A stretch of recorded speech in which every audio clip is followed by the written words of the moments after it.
Surat municipal કોર્પોરેશનની city અને BRTS બસોમાં સરપ્રાઇઝ ચેકિંગ દરમિયાન મોટો ખુલાસો થયો છે। 4 કંડક્ટરો સહિત કુલ 9 કર્મચારીઓને 7 દિવસ માટે સસ્પેન્ડ કરવામાં આવ્યા છે। ટ્રાન્સપોર્ટ કમિટી અધ્યક્ષ સોમનાથ મરાઠીએ જાતે બસમાં પ્રવેશીને મુસાફરોની ટિકિટ અને કંડક્ટરોની તપાસ કરી હતી।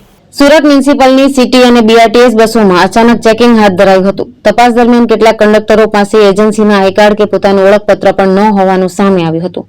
અગાઉ ટિકિટમાં ગેરરીતિના બનાવો બહાર આવ્યા બાદ આ કાર્યવાહી કરવામાં આવી હતી। ચેકિંગ દરમિયાન અધિકારીઓએ માત્ર મુસાફરોની ટિકિટ જ નહીં પરંતુ ડ્રાઈવરના ખિસ્સા સુધી તપાસ્યા હતા। ચોંકાવનારી બાબત એ હતી કે કેટલાક કંડક્ટરોને કોઈ અનુભવ ન હોવા છતાં નોકરી પર રાખવામાં આવ્યા હતા। ગંભીર બેદરકારી બદલ 4 કંડક્ટર, 3 ચેકર અને 2 સુપરવાઇઝરને 7 દિવસ માટે સસ્પેન્ડ કરાયા છે।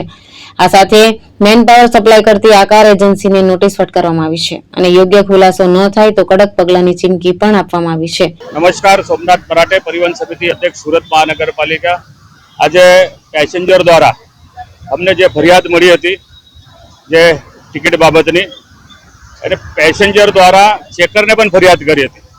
ચેકરો નિયમિત ચેકિંગ કરવા માટે આવતા નથી, તો અમે જે આકાર એજન્સીના ચેકર અને જે કંડક્ટર છે, આજે અમે કોમલ સર્કલ પર જે 105 નંબરની બસને અહીંયા રોકી હતી। કંડક્ટર પાસે આજે જ નોકરી પર કંડક્ટર આવ્યો છે અને એની પાસે કોઈ પણ પ્રકારનો અનુભવ નથી, ખાલી ટી શર્ટ પહેરેલો છે, એની પાસે કોઈ પ્રકારનું આઈ કાર્ડ નથી, એટલે આકાર એજન્સીનો બી કાર્ડ નથી અને એની પાસે બીજો બી અન્ય કોઈ આધાર કાર્ડ કે વોટિંગ કાર્ડ એ પણ નથી, તો એને કેવી રીતે મતલબ આપણે કંડક્ટર માની શકાય? એના કારણે એને પણ અમે 7 દિવસનું સસ્પેન્ડ કર્યું છે અને એનો જે ચેકર છે જીગર દેસાઈને બી અમે 7 દિવસનું સસ્પેન્ડ કર્યું છે। અને આ બંનેનું ખુલાસો આકાર એજન્સી નહીં આપે તો આકાર એજન્સી પર પણ મોટી કાર્યવાહી કરવામાં આવશે।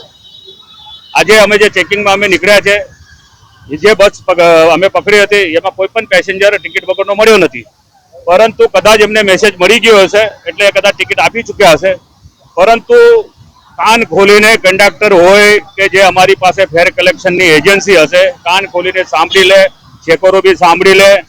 મારા હાથે લાગશો તો બ્લેક લિસ્ટ કરીશ અને એજન્સી પર પણ કડકમાં કડક કાર્યવાહી કરવામાં આવશે। ભાવેશ ઉપાધ્યાય, દ્રષ્ટિકોણ ન્યૂઝ, સુરત।